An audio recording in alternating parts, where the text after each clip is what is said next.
वचन को सही रीति से समझने की आवश्यकता है। जब तक आप सही से वचन को समझने नहीं पाएंगे तब तक मेरे प्रियो आप द्वंद में रहेंगे, आप कंफ्यूजन में रहेंगे। ठीक उसी तरह जैसे हम लोग देखते हैं पौलुस व्यवस्था को मानने वाला व्यक्ति था, पर वो पकड़ के रखा था व्यवस्था की बातों को। पर प्रभु यीशु मसीह ने दमिश्क मार्ग में उसका सोच को बदला, ताकि परमेश्वर क्या चाहा, सत्य क्या है उस समय के लिए, उसको वो समझा। ना कि जो चीज वो पकड़ा था उसी को वो पकड़ के आगे चला, बल्कि वो बदलाहट को लाए। उसी हिसाब में आज एक बाइबल का फिर एक विषय को लेके आया हूं। तो ये चीज में मैं आपको ये चीज को समझाने का प्रयास कर रहा हूं। पास्ट, प्रेजेंट,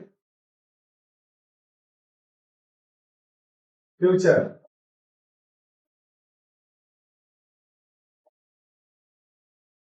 तो पास्ट, प्रेजेंट, फ्यूचर, तो यहां पर हम लोगों को समझने की आवश्यकता है।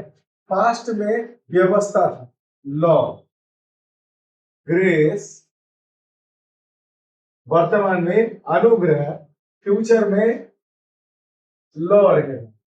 तो ये जो व्यवस्था अतीत में व्यवस्था था, वर्तमान अनुग्रह है, फिर भविष्य में फिर व्यवस्था रहेगा। तो यहां पर हम लोग देखते हैं ये यहूदी लोगों के लिए, यहूदी, और यहां पर हम लोग देखते हैं केवल यहूदी लोगों के लिए। यहां पर यहूदी और अन्य जाति, जेंटाइल।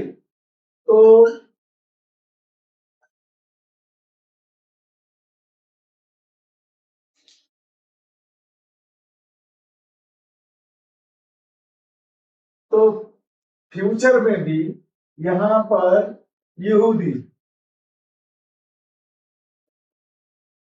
तो ये चीज को मैं सरलता से इसलिए समझाना चाहता हूं कि अतीत में केवल यहूदी लोगों के लिए या इजरायली लोगों के लिए था, वर्तमान यहूदी, इजरायली या अन्य जाति को शामिल किया गया है।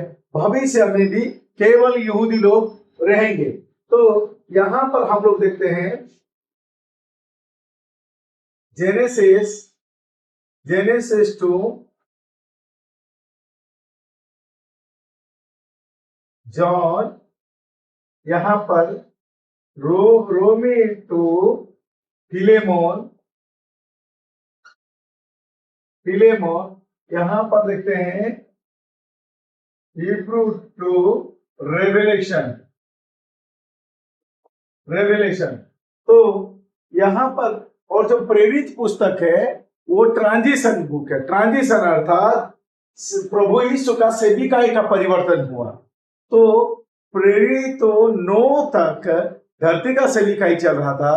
प्रेरित 9 से पौलुस के जरिए से प्रभु यीशु मसीह का स्वर्गीय सेविकाई आरंभ हुआ। तो वो ट्रांजिशन बुक है। तो उसी के हिसाब से हम लोग देखते हैं अतीत, वर्तमान, भविष्य।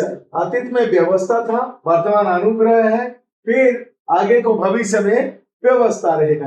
अतीत में यहूदी लोगों के साथ परमेश्वर काम कर रहा था, वर्तमान यहूदी और अन्य जाति के बीच में काम कर रहा है, भविष्य में यहूदी लोगों के बीच में काम करेगा। तो मैंने उसको ग्राफ कर दिया है कि यहूदी थे और यहाँ पर अन्य जाति को शामिल किया गया है, अन्य जाति को शामिल किया गया है। भविष्य में अन्य जाति नहीं है कि अतीत में अन्य जाति नहीं था।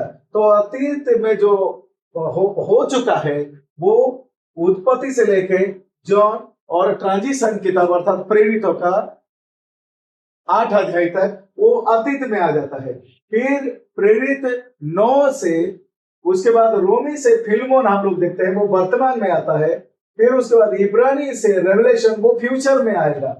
तो अभी आप क्या कहां पर हो? आप यहां पर हो, आप अन्य जाति, आप यहां पर हो।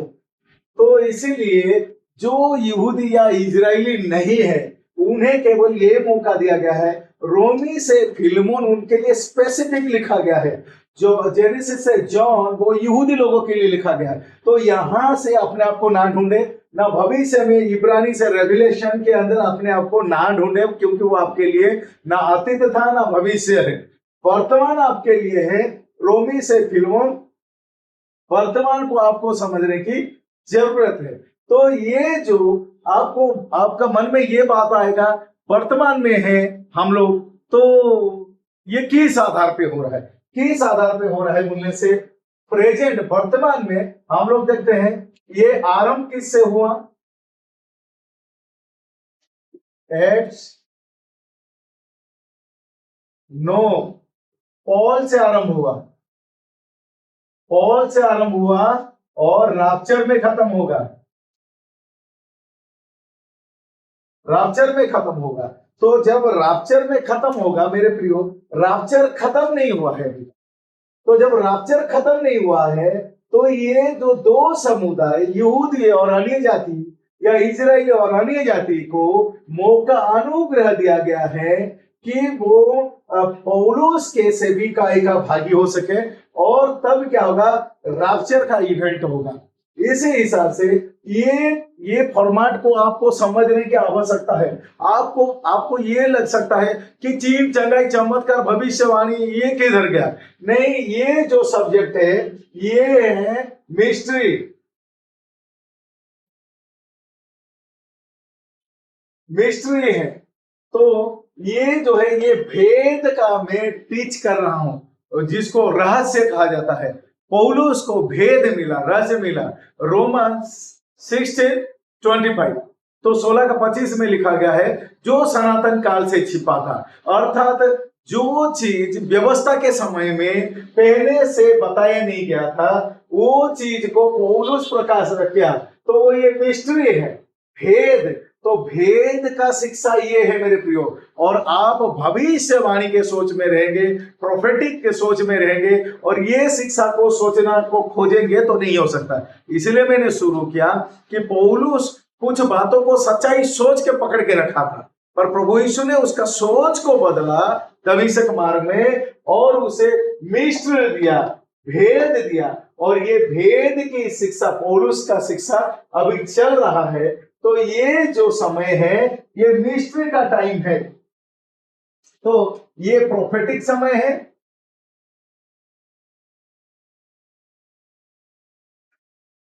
ये प्रोफेसी, ये मिस्ट्री, मिस्ट्री है, और ये प्रोफेसी में आएगा।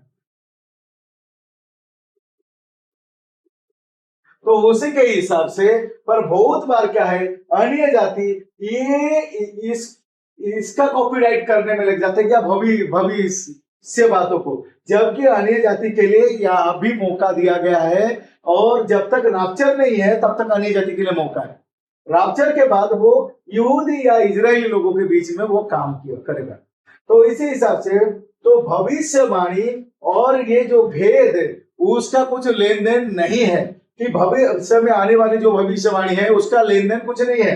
तो ये जो मिस्ट्री है पौलुस से आरंभ हुआ, रैप्चर में खत्म हो गया। तो पौलुस का जो मिस्ट्री है, जो भेद है, वो रैप्चर तक ही सीमित है। इस हिसाब से आप द्वंद में ना रहे, और ताकि आप उसको मिलावटी ना करें। यहां से थोड़ा अपने आप को यहीं से जेनेसिस से जॉन का अंदर में, नहीं मेरे लिए प्रभु ने बात किया, नहीं, वो आपसे बात नहीं कर सकता, क्योंकि ये फिक्स यहूदी के लिए है। वो आपसे बात कर सकता है रोमी से फिलमोन का अंदर, क्योंकि ये अन्य जाति के लिए है।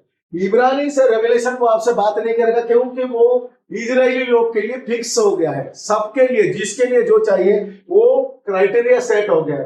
तो इसी के हिसाब से वर्तमान में अनुग्रह मिला है, और यहूदी और अन्य जाति, इजराइल और अन्य जाति को फ्री में दिया गया है, और यहूदी और अन्य जाति को यहाँ पर हम लोग देख रहे हैं, अन्य जाति को यहाँ पर वर्तमान में शामिल हो गया है। तो अन्य जाति के लिए पौलुस को रखा गया रोमी से फिलेमोन तक, और ये ना भविष्यवाणी का हिस्सा नहीं है, ये भेद की हिस्सा है। इसीलिए थोड़ा धैर्य के साथ रुक जाइए, नहीं तो ऐसा वक्त आएगा आप परेशान हो जाओ। क्योंकि ये जो चीज आप में जो विचार को लेकर चल रहे हैं कि यही तो सच्चाई है या फिर यही सच्चाई है, वो आपके लिए नहीं है, क्योंकि आप इजरायली नहीं हो, आप यहूदी नहीं हो। तो इसी हिसाब से ये वचन की सिद्धांत है। पर आपका आंखें बिल्डिंग इमारत बड़ा स्टेज को देख के सच्चाई ढूंढ रहा है, तो आप कभी जिंदगी भर सच्चाई को खोजने नहीं पाओगे। इसीलिए वचन की ओर लौटिए, वचन क्या कहता है उसको क्लैरिटी के साथ सीखिए और दूसरे को भी सिखाए, क्योंकि ये परमेश्वर का योजना हमारे लिए अभी है। इसीलिए चारों तरफ से संपूर्ण बाइबल को मिक्स करके खिचड़ी ना बना दीजिए। जो अन्य जाति के लिए है वो अन्य जाति ग्रहण करे, ताकि उनका जो परमेश्वर का योजना उनके जीवन में पूरी हो। धन्यवाद।